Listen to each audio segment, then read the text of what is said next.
The gentleman from Utah, Mr. Owens. Thank you, Mr. Chairman, and thank you, Secretary Walsh.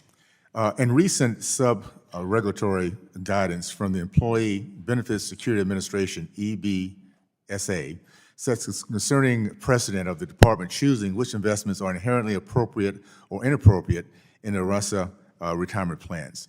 Recent news articles have quoted EBSA officials justifying issuing such guidance to avoid notice and comment rulemaking because there was not enough time. Secretary Walsh, does DOL believe that it's authorized to issue guidance in lieu of engaging in notice and comment rulemaking when it believes there is an evolving regulatory landscape? Are you talking about the cryptocurrency? Yes. Yeah, I mean, I think that we made a recommendation because we were concerned about employees having 20% of their retirement savings put in cryptocurrency, and I think that our role is to make sure that we're protecting the rights of American workers and the investments going in. And since we've made that determination, we've seen lots of losses in the cryptocurrency space.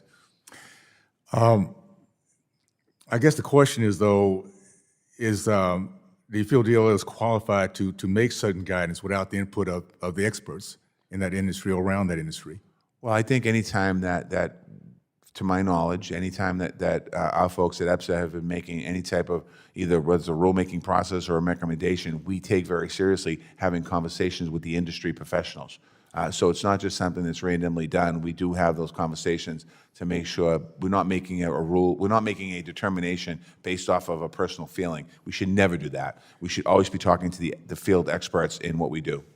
Well, my understanding is that the engagement of the field expert is the notice and comment rulemaking process, correct? That's through the rulemaking process. Okay, so it seems that we did not go through that process. Maybe I'm getting this wrong, but did they go through the traditional notice and comment rulemaking process in making the decision on this investments? I believe that we're looking at potentially going through a rulemaking process moving forward on the industry as a whole, but this was a one-off, if you will, investment that we wanted to let investors know that we had major concerns about it. We didn't tell them they couldn't do it, but we told them we had major concerns about it. Okay.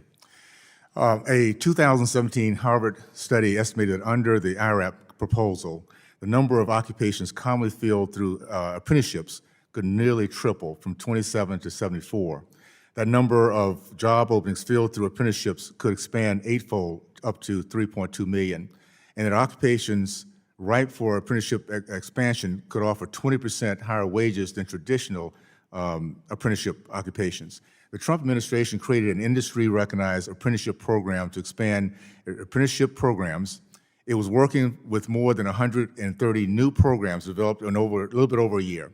And most of those programs were in healthcare nursing, which is now experiencing massive labor shortages that threaten people's health and lives. Why did the administration cancel these programs that could offer desperately needed education for healthcare workers? First and foremost, they weren't good programs. They were duplicate programs from the apprentice program that we have currently.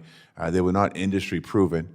And I think about when we think about expanding apprenticeships, we're expanding the apprenticeships that we currently have in this country that have been successful for a long time. I've heard a couple of people here say today that our apprenticeships are old and they're not working right. No, they're absolutely working right. We're creating good pathways, and what we want to do is take the apprenticeship programs we have in our country right now and expand those. So we didn't need a duplicate set of rulemaking to get around the laws. So in other words, there were not 130 new programs developed in an industry that we needed development in, health and those. Sorry, I didn't mean to cut you off. Yeah, we're talking about health, the healthcare industry, and 130 new programs were developed in a little bit over a year.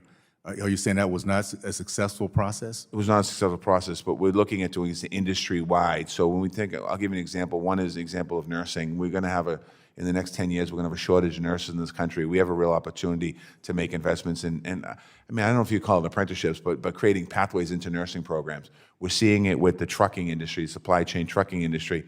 We cut back on the timeline to create a registered apprentice program with trucking. We have 100 companies now that have signed up that are working to deal in the supply chain issues in our country by doing expanded registered apprenticeship through trucking.